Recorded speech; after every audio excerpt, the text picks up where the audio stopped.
Hello again, gamers. Welcome back for another episode of Grokking Twilight Imperium. I'm the board game captain, and today I'm going to be doing a deep dive and showing you how to play and talking about the Nekro virus.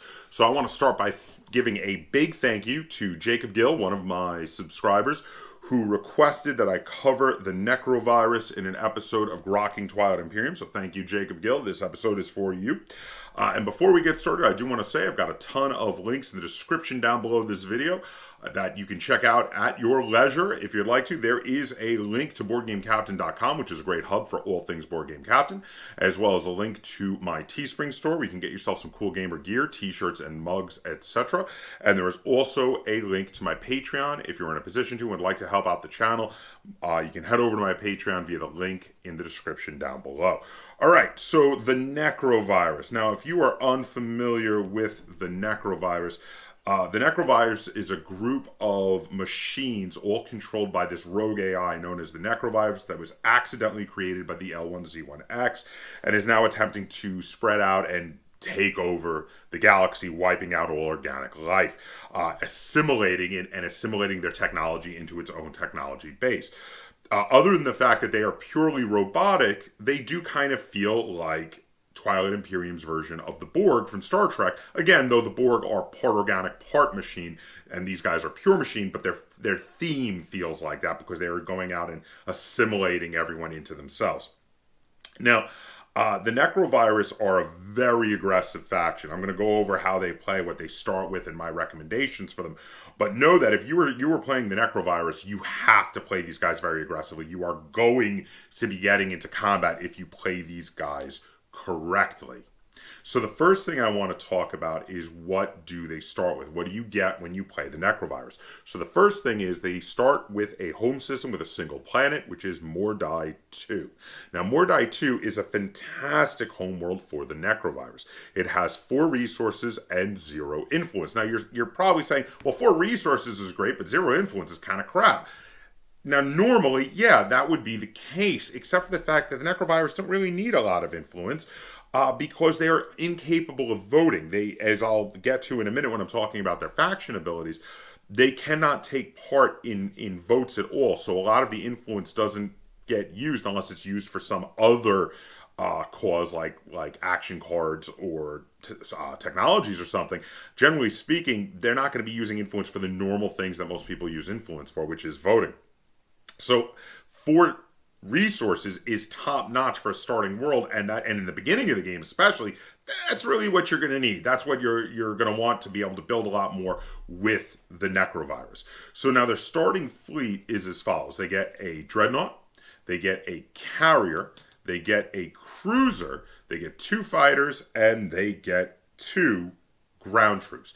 So now they're not obviously going to be a top tier colonizer starting with only 2 ground troops, but they do have a fair amount of military power, and they can, because of the carrying capacity of the dreadnought, they can put one of those ground troops on the dreadnought and one on the carrier along with its fighters, and they can kind of send them off in different directions to colonize multiple one planet systems while they build up some more carrying capacity ships to later go out and help colonize those multi-planet systems. So to start with, they're not bad at colonizing, but not really great either. But again, a dreadnought and a cruiser is nothing to sneeze at militarily speaking.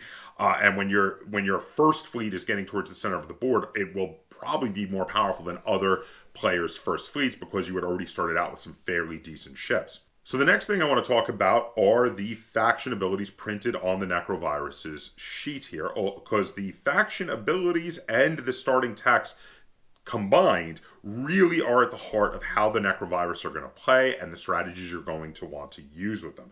So the Necrovirus have 3 faction abilities. They have Galactic Threat, Technological Singularity, and Propagation. Now the first one, Galactic Threat, says you cannot vote on agendas. So like I was saying before, they're not able to vote on agendas. Once per agenda phase, after an agenda is revealed, you may predict aloud the outcome of that agenda. If your prediction is correct, gain 1 technology that is owned by a player who voted how you predicted.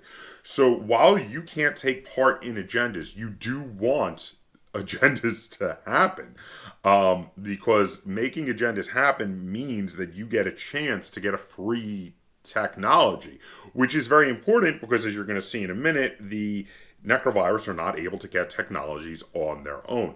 So this is a very interesting ability because even though you can't take part in the agendas, you have a vested interest. You want to be able to predict whether for or against is going to win. You want to know what's good for the other players because you're going to get these free technologies, and that is really cool. It is really interesting. It's a really fun ability. So the second ability is Technological Singularity. Once per combat, after one of your opponent's units is destroyed, this is key, right after they're destroyed, you may gain one technology that is owned by that player.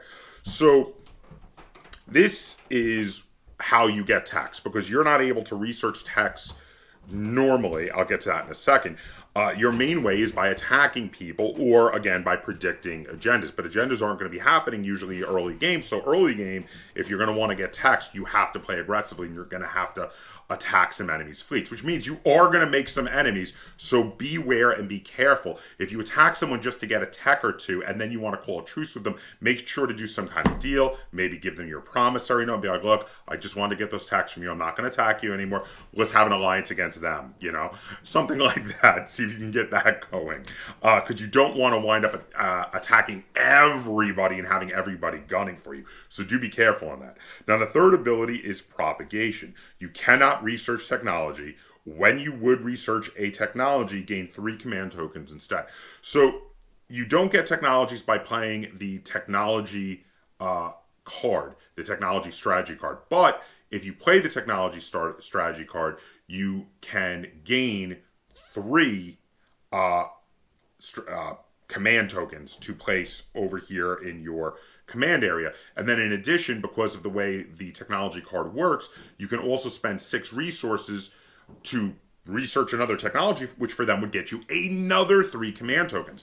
So while the technology card itself cannot be used to get technology, it becomes this very interesting way to refill your command tokens, especially if you've been having to use a lot of them, using warfare and stuff to spread around really quick and do a lot of attacking and doing a lot of taking different systems. You may occasionally actually still take the technology strategy card just to get lots of command tokens. Now, the next thing I want to talk about is their starting techs, because the Necrovirus starts with 3 technologies, which is pretty freaking awesome. That's kind of crazy.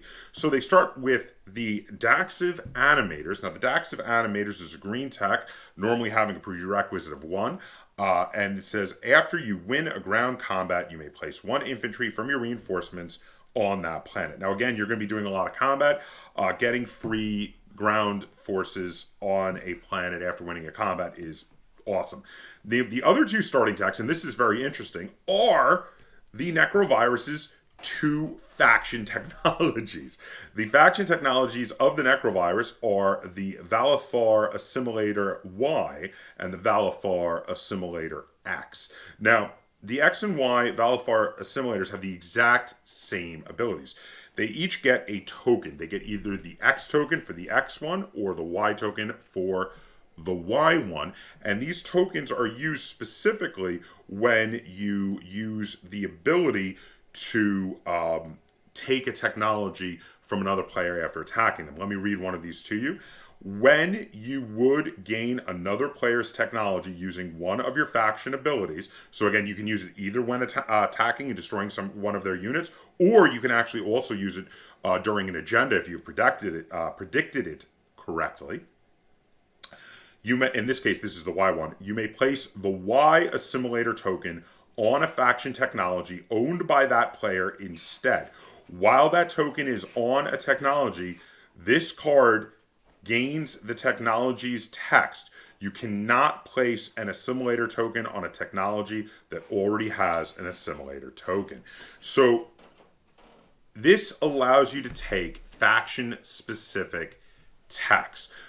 If there are great faction-specific techs that your opponents have that you would really like to have that would really help you out, instead of taking a regular tech, you can take a faction-specific tech.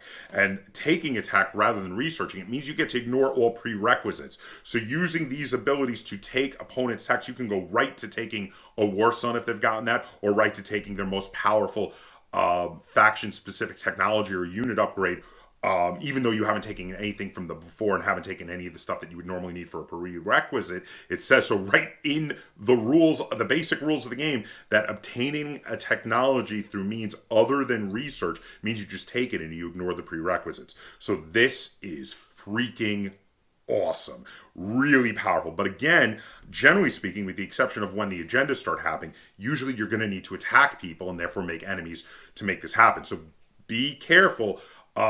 Pick and choose who you're attacking. Maybe attack the person who's doing the best and try to make alliances with the other player. Towards that effect, we have here a promissory note specific to the Necrovirus called the Antivirus. You can give this as part of a deal. Maybe you attack someone to get one tech from them, and then you're like, look, I just wanted the one tech from you, like I said before. And you say, they're winning. Let's ally against them here. I'm going to give you this. It's a promise that I'm not going to be doing damage to you in the future. And if I do try to attack you, it won't be as powerful. Here, check this out. It says, at the start of a combat, place this card face up in your area. While this card is in your area, the Necro player cannot use his technological singularity faction ability against you. If you activate a system that contains one or more of the Necro player's units, return this card to the Necro player. So if I attack you again, I can't steal your technologies. This is a promise that I'm not going to be attacking you, because the reason I want to attack you would be to steal abilities. And if I attack you, you don't even lose this card. You only lose the card if you attack me. So this is a great way to, after you attack someone, to steal a technology from them, but then you see someone else is winning, to be like, look, let's be friends. Here, take this. This is my promise. I'm not going to attack you again. And let's gang up on them to hopefully keep from being public enemy number one during the game. The next thing I want to talk about is the Alastair. The Alastair is, or the Alastair, I'm not really sure how to pronounce it. I think Alastair. The Alastair is the flagship of the Necrovirus. Now, it has a cost of 8, a combat of 9 with 2 attacks, which is not very good, a move of 1, and a capacity of 3, pretty standard there. But, and then also, of course, it has sustained damage, just like all the flagships, and it also has a really cool ability. At the start of a space combat, choose any number of ground forces in this system to participate in that combat as if they were ships.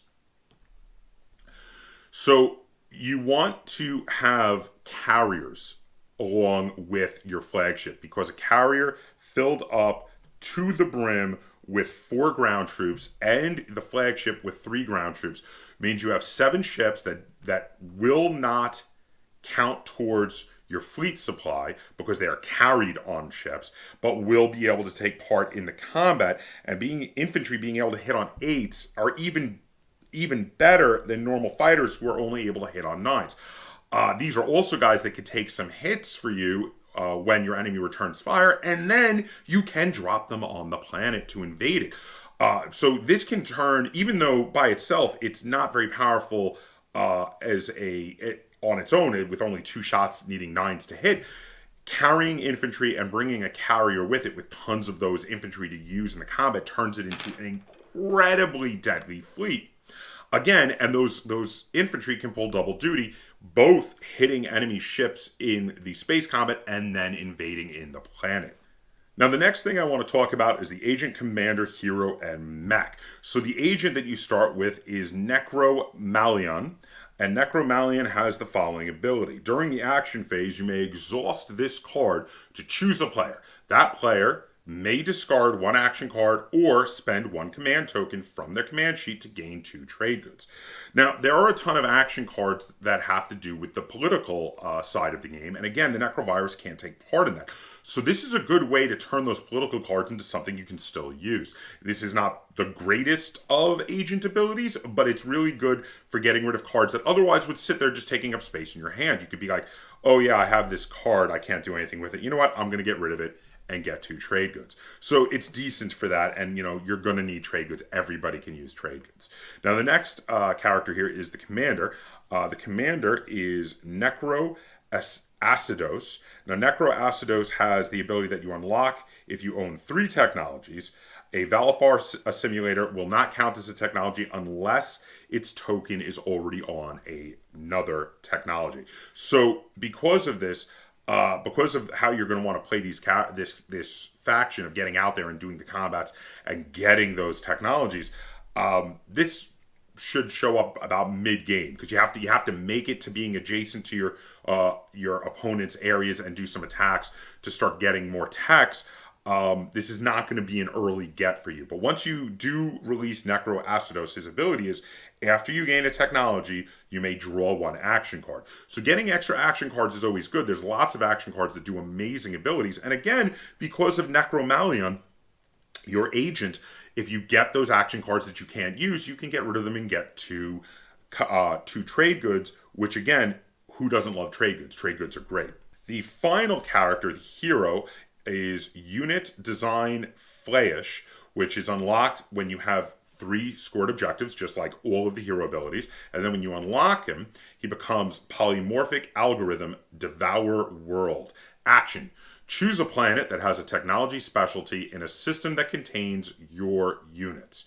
Destroy any other player's units on that planet. Gain trade goods equal to that player's combined resource influence values and gain 1 technology that matches the specialty of that planet. Then purge this card. Now, this is a really, really good hero ability. It is not necessarily a game-winning ability, but it is a really good ability because you can pick a planet with a technology specialty that you really want. Again, you're going to be getting your techs by getting into a fight there. And it could be one that could be incredibly difficult to take. There are certain factions like the Brotherhood and the Arborec who can be really good at getting lots of ground troops on a planet and making it very difficult to take. Using this ability, when they've really well defended said planet, maybe even a legendary planet, you could be like, nope, they're all gone, and then I'm going to waltz in and take it. You know, you just have to win the space combat. It doesn't matter if they have 1,000,000 ground troops with incredible defenses. You just wipe them out, and you can drop 1 ground troop there and take the planet. So this can be really powerful, again, especially when trying to take like a legendary planet with a cool ability or just a planet with tons of resources or something you just really want. So this can be very decent. The mech for the Necrovirus is the Mordred. Now the Mordred is a 2-cost, 6 combat sustained damage like all mechs, but it has a really cool ability that keys into their faction-specific technologies. During combat against an opponent who has an X or Y token on 1 or more of their technologies, apply a +2 result of each of this unit's combat rolls. So your mechs become much more powerful when fighting against an opponent who you've already fought and placed either your X or Y faction ability tokens on one of their faction-specific technologies. So next, I usually go into recommending what technologies to get for a faction. I have one I'm going to talk about, and it's a bit difficult with the Necrovirus because you don't get to research technologies. You're going to attack someone specifically because they have a technology you want. What technology that might be up in the air. Generally speaking, with the Necrovirus, you want any techs that are either going to help you produce units faster or help your units be more powerful. So you're going to have a special emphasis on unit upgrades, especially unit upgrade technologies that are faction-specific, faction-unique ones. Because the ones that are printed on the card, you can't get, because those don't count as upgrade technologies. But once your opponent upgrades them to the more powerful, unique version, you can steal those. You can put an extra Y token on those, and those can be amazing. Also, on occasion, there are some other factions that have some amazing combat faction-specific technologies, and those would be really good for you as well. Also, of course, any of the regular faction techs, you can just go and pull said technology out of your own technology deck if you want to take those as well. And for those, generally, unit upgrades are going to be great. And again, anything that helps you get fleets out cheaper, quicker, or makes your fleets more powerful is going to be awesome for you. But I did want to draw attention to one in particular that is a really good tech specifically for how it combines with the Alastair, or Alastair, the flagship of the Necrovirus, and that is the Assault Cannon. Now remember, again, even though this has 3 prerequisites, the way your abilities work, you get to ignore prerequisites. So if an opponent, one of your opponents spends all their time building up to get the assault cannon, you can just steal it from them. You don't need to even have gotten any other red text before getting this. You could have been spending all your time just getting unit upgrades, and then you go and grab this. So the assault cannon says, at the start of a space combat in a system that contains 3 or more of your non-fighter ships, your opponent must destroy 1 of their non-fighter ships. Now, I checked the FAQ on this, and because it specifically says non-fighter, when you're using your ground troops as ships with the flagship, they count as ships. They may be held on board your carrier and your flagship, but they're not fighters. It doesn't say they count as fighters. So this works with that. So with your flagship's fleet, this is going to be awesome. They will count towards that to be able to use the assault cannon. Now again, whichever other technologies that are available that look best for you when you are correctly predicting an agenda's outcome, or when you are attacking and destroying at least one unit in a battle, it doesn't even matter if you win or lose, whichever technologies your opponent has that look good to you are going to be the ones you're going to want to get at the time. And again, anything that's going to help you in future combats, anything that's going to help you build bigger and quicker and cheaper fleets, all of that is going to be good for you. And I would definitely say pay special attention to when opponents get the Warsun tech, because you don't have to fight a Warsun to get it. Just attack one of their tiny fleets with a couple destroyers and a cruiser in it, and destroy one of those, and you can steal their Warsun tech. Also pay special attention to their faction-specific techs for your X and Y tokens, because some of those could be really awesome with the Necrovirus depending on what your opponents are playing. Next, I want to talk about what strategy cards to go for. So this is a bit of a tough one, because, all right, so Warfare can be good for them early game, but it's not fantastic. I mean, they don't have, they've only got 2 ground troops. It could be good because if you put both ground troops on the carrier, you could do Warfare and colonize 2 two-planet systems. That's not bad. Also, once you get out there a little bit, Leadership is great because it's the #1 initiative strategy card, and you're getting 3 commodity tokens for it, so that can be good. Politics is really not going to be that great for you. Diplomacy maybe at certain times to keep players from attacking a key position that you want to hold might be good for you later game. Construction at times is going to be good. They're kind of all over the place when it comes to the strategy cards. There's not really one where I'm like, oh yeah, this is definitely the one that's going to be key to your strategy. They're kind of like, see what fits them on the turn. Even technology, even though they can't take text, again, like I was saying before, technology can be good later game when you really need to get a bunch of tokens. If you've built up a free commodity, a bunch of free trade goods through your other abilities, and then are able to play technology and spend the 6 trade goods for resources to build another technology, you would get 6 command tokens to add to your board, which that could be really good mid to late game when you're able to do it. So I would say with the strategy cards, it's very much on what is good for you at the moment, because there's none that in particular for the Necrovirus you're going to want to be making a beeline towards. They're kind of generalist when it comes to the strategy cards. It's just going to be on a turn-by-turn basis, really.